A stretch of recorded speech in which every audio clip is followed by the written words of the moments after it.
എന്തൊക്കെ കണ്ടീഷനിലാണ് ഒരാൾക്ക് ventilator support കൊടുക്കേണ്ടി വരിക എന്ന് വെച്ച് കഴിഞ്ഞാൽ അയാളുടെ ബ്രീത്തിങ് ആവശ്യമായിട്ടുള്ള രീതിയിൽ നടക്കുന്നില്ല, അല്ലെങ്കിൽ ബ്രീത്തിങ് എബൌട്ട് ടു ഫെയിൽ, അല്ലെങ്കിൽ ബ്രീത്തിങ് ഫെയിലായ ആൾക്കാരിൽ ഇവരിലൊക്കെ നമ്മൾ വെന്റിലേറ്ററിന്റെ സഹായം കൊടുക്കേണ്ടി വരും. ഫോർ എക്സാമ്പിൾ, ബ്രെയിൻ എന്തെങ്കിലും ട്രോമ ഉണ്ടാകുന്ന ആൾക്കാർ, അല്ലെങ്കിൽ ബ്രെയിനിന് എന്തെങ്കിലും ഇഞ്ചറി ഉണ്ടാകുന്ന സമയത്ത് ബ്രെയിനിനുള്ള മെസ്സേജസ് നമ്മളെ മസിലിലേക്ക് എത്താതാവും.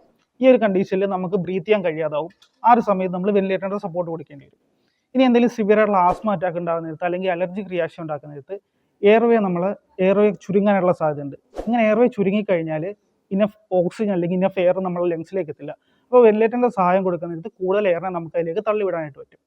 മറ്റൊരു കണ്ടീഷൻ എന്ന് വെച്ചാൽ ഡ്രഗ് ഓവർഡോസ്, അല്ലെങ്കിൽ നമ്മൾ എന്തെങ്കിലും ടോക്സിൻസ് നമ്മൾ ഉള്ളിലേക്ക് ചെല്ലുകയാണെങ്കിൽ നമ്മളെ ബ്രെയിനിന്റെ റെസ്പിറേറ്ററി സെന്ററിനെ സപ്രസ് ചെയ്യാനുള്ള സാധ്യതയുണ്ട്.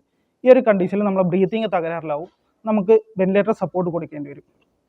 എന്തെങ്കിലും പാമ്പ് കടി വിഷബാധ ഏറ്റ് കഴിഞ്ഞാൽ നമ്മൾ ടോക്സിൻസ് ഉള്ളിലേക്ക് എന്നാൽ പാമ്പിന്റെ വിഷത്തിനകത്ത് ന്യൂറോ ടോക്സിൻസ്, മസ്കുലർ ടോക്സിൻസ് ഒക്കെ ഉണ്ട്. ഇത് നമ്മളെ ബ്രീത്തിങ്ങിന്റെ മസിൽസിനെ പാരലൈസ്ഡ് ആക്കാം, ബ്രെയിനെ സപ്രസ് ചെയ്യാം. ഈ കണ്ടീഷനിൽ നമ്മൾ വെന്റിലേറ്റർ സപ്പോർട്ട് കൊടുക്കേണ്ടി വരും.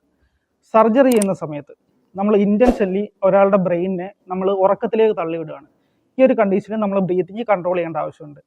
മറ്റൊരു കണ്ടീഷൻ എന്ന് പറഞ്ഞാൽ സിവിയർ ആയിട്ടുള്ള ഇൻഫെക്ഷൻ, ന്യൂമോണിയ പോലുള്ള ഇൻഫെക്ഷൻസ് നടക്കാൻ നേരത്ത് നമ്മളെ ബ്രീത്തിങ്ങിന്റെ കപ്പാസിറ്റി കുറയും. ഈ ഒരു കണ്ടീഷനിൽ നമ്മൾ വെന്റിലേറ്റർ സപ്പോർട്ട് കൊടുക്കേണ്ടി വരും.